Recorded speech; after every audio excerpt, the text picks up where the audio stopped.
नमस्कार, मैं हूं निकिता और आप देख रहे हैं सत्यहिंदी.com। चलिए एक नजर डालते हैं अब तक की सुर्खियों पर। महाराष्ट्र के उप मुख्यमंत्री एकनाथ शिंदे ने भाजपा से महत्वपूर्ण गृह विभाग मांगा है और विभाग आवंटन पर बातचीत जारी है।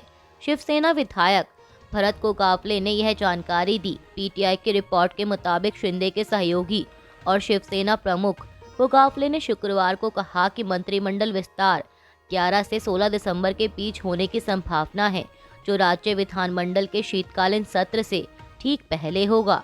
आपको बता दें कि विधानमंडल का शीतकालीन सत्र 16 दिसंबर से राज्य की दूसरी राजधानी नागपुर में शुरू होगा।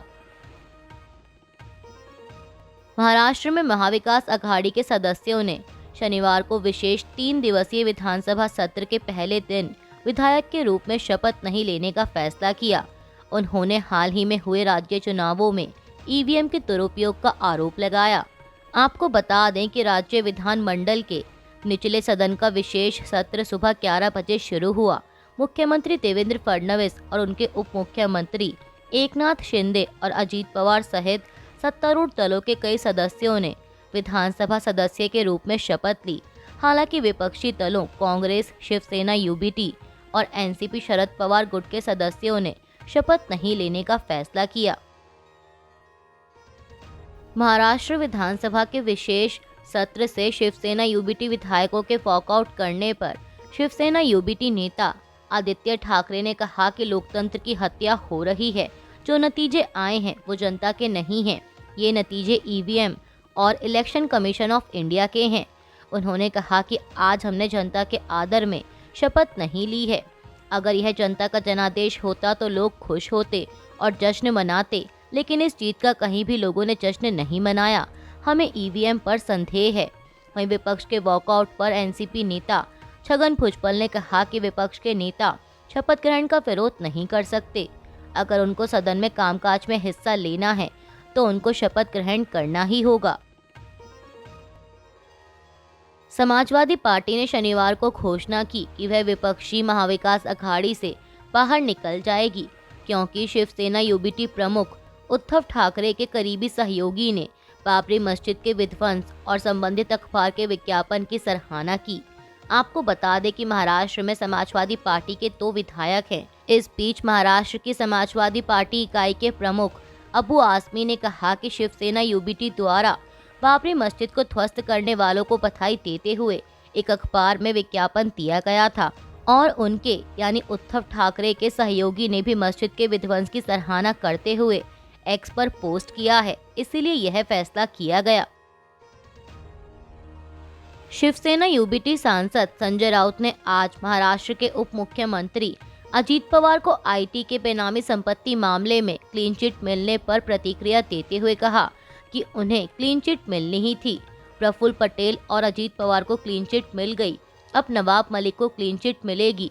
उनकी 1000 करोड़ रुपए की बेनामी संपत्ति जब्त की गई और प्रफुल्ल पटेल की 300 करोड़ रुपए की संपत्ति ईडी ने जब्त की। संजय राउत ने कहा कि प्रफुल्ल पटेल पर दाऊद इब्राहिम से संबंध होने और मनी लॉन्ड्रिंग के आरोप थे। अजीत पवार पर भी मनी लॉन्ड्रिंग का आरोप था। वे दोनों दबाव में थे और बाद में भाजपा में शामिल हो गए। प्रफुल्ल पटेल की संपत्ति रिलीज की गई। फिर अजीत पवार ने पीएम मोदी की मौजूदगी में शपथ ली, जिन्होंने उन पर 70,000 करोड़ रुपए के घोटाले का आरोप लगाया था और अब 2-3 दिनों के भीतर आईटी ने उनकी संपत्ति भी रिलीज कर दी। बांग्लादेश में हिंसा का दौर थमने का नाम नहीं ले रहा है। इस बीच सामने आ रही ताज़ा जानकारी के मुताबिक बांग्लादेश में फैली अशांति के बीच इस्कॉन सेंटर में आग लगा दी गई। जानकारी के मुताबिक इस्कॉन सेंटर में लक्ष्मी नारायण के विक्रय भी जल गए। मंदिर में रखा हुआ बाकी सामान भी जल गया। साथ ही मंदिर पर हमला भी किया गया। एनडीटीवी की एक रिपोर्ट के मुताबिक आग में नमहट्टा का इस्कॉन सेंटर जलकर खाक हो गया। आपको बता दें कि बांग्लादेश में हिंदुओं के खिलाफ लगातार हमले हो रहे हैं और कई हिंदू मंदिरों को कट्टरपंथियों द्वारा निशाना बनाया जा रहा है। बांग्लादेश में हिंदुओं पर हो रहे अत्याचार की खबरों पर बसपा प्रमुख मायावती ने भी प्रतिक्रिया दी है। उन्होंने एक प्रेस कॉन्फ्रेंस के दौरान कहा कि पड़ोसी देश बांग्लादेश में हिंदू बड़ी संख्या में अपराधों का शिकार हो रहे हैं। उनमें से अधिकतर दलित हैं, कमजोर तबके के लोग हैं। कांग्रेस पार्टी चुप है और अब केवल मुस्लिम वोट के लिए संभल संभल चिल्ला रही है। इस मामले में कांग्रेस, समाजवादी पार्टी और उसके समर्थक एक ही थाली के चट्टे पट्टे हैं। ऐसे में केंद्र सरकार जो भाजपा के नेतृत्व में चल रही है, उसे अपनी जिम्मेदारी को आगे बढ़ चढ़कर निभाना चाहिए, ताकि दलित वर्ग के लोग जो शोषण का शिकार हो रहे हैं उन्हें और अधिक शिकार ना होना पड़े, या फिर कांग्रेस की जिस गलती का उन्हें नुकसान उठाना पड़ रहा है उन्हें वहां की सरकार से बातचीत कर भारत वापस लाया जाए। देश की राजधानी दिल्ली में अगले साल यानी 2025 में विधानसभा का चुनाव होना है। ऐसे में सभी राजनीतिक दलों ने अपनी कमर कस ली है और चुनावी तैयारियों में जुट गए हैं। इस बीच दिल्ली भाजपा दफ्तर के बाहर अब नहीं सहेंगे, बदल के रहेंगे के पोस्टर लगाए गए। इस पर प्रतिक्रिया देते हुए भाजपा सांसद मनोज तिवारी ने कहा कि दिल्ली की जनता ने तय कर लिया है कि वो दिल्ली का कैंसर पैदा करने वाला प्रदूषित पानी, वायु प्रदूषण, पेंशन बंद होना, राशन कार्ड ना बनना या सीएम का भ्रष्टाचार नहीं सहेंगे। 5 साल में भाजपा दिल्ली की जनता के हर अधिकार को सुनिश्चित करेगी। वहीं इस पोस्टर पर दिल्ली के मंत्री सौरभ भारद्वाज ने कहा कि भाजपा चाहे कोई भी पोस्टर लगाए, लेकिन आज जो दिल्ली के लोग और व्यापारी दहशत में जी रहे हैं, उसकी जवाबदेही भाजपा की है। दिल्ली की कानून व्यवस्था पर मीडिया से बात करते हुए आम आदमी पार्टी के राष्ट्रीय संयोजक अरविंद केजरीवाल ने कहा कि दिल्ली की कानून व्यवस्था बहुत भयावह हो गई है। खुलेआम गोलीबारी हो रही है, चाकूबाजी हो रही है। अपराधियों की इतनी हिम्मत कैसे हो गई कि वो खुलेआम दिल्ली की सड़कों पर गोलीबारी कर रहे हैं। पिछले 1.5 महीने में दिल्ली में कई गैंगवार और गोलीबारी की घटनाएं हुई। दिल्ली में व्यापारियों को खुलेआम करोड़ों रुपए की फिरौती के लिए कॉल आ रहे हैं। ऐसे कई मामले हैं और इन सभी मामलों में शूटर पकड़े जाते हैं, लेकिन जो फिरौती मांग रहा है, जो असली मास्टरमाइंड है, वो खुलेआम घूम रहा है। सबको पता है कि दिल्ली के अंदर 11 से 12 गैंग चल रहे हैं, वे एक को भी नहीं पकड़ पाए। महिलाएं असुरक्षित हैं, उनका अपहरण हो रहा है, बलात्कार हो रहा है और फिर उनकी हत्या हो रही है। दिल्ली में कानून व्यवस्था बनाए रखने की जिम्मेदारी सीधे गृह मंत्री यानी अमित शाह की है, लेकिन उन्हें इसकी परवाह नहीं है। केजरीवाल ने पूछा कि अमित शाह जी कहाँ हैं? बिहार के तरौनी गांव में राम विवाह की झांकी निकालने के दौरान 2 गुटों में झड़प के बाद दरभंगा में सुरक्षा बढ़ा दी गई है। मामले की जानकारी देते हुए दरभंगा के एसएसपी जगन्नाथ रेड्डी ने कहा कि राम जानकी विवाह के लिए बिना अनुमति के जुलूस निकाला गया, बिना एसएचओ को सूचित किए।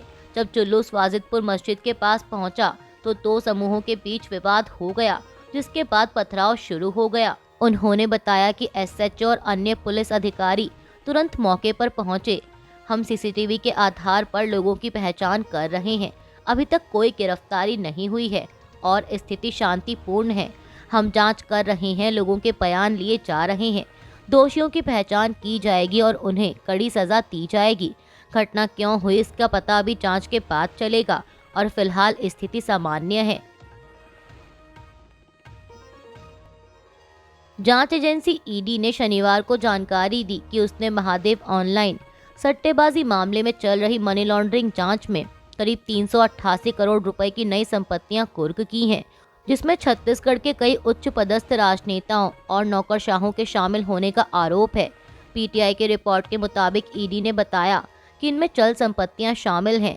मॉरिशस स्थित कंपनी टानो इन्वेस्टमेंट अपॉर्चुनिटीज फंड द्वारा दुबई स्थित हवाला ऑपरेटर हरिशंकर टिब्रेवाल से एफपीआई और एफटीआई के माध्यम से किया गया निवेश और छत्तीसगढ़, मुंबई और मध्य प्रदेश में कई सट्टेबाजी ऐप और वेबसाइटों के प्रमोटरों, पैनल ऑपरेटरों और प्रमोटरों के सहयोगियों के नाम पर संपत्तियां।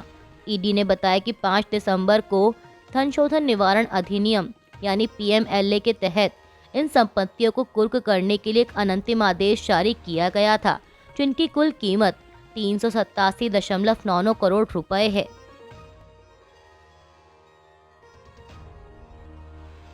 आरजेडी सांसद मनोज झा ने किसानों के दिल्ली चलो प्रदर्शन पर कहा कि मैंने पिछले कुछ सालों से बहुत कुछ देखा है।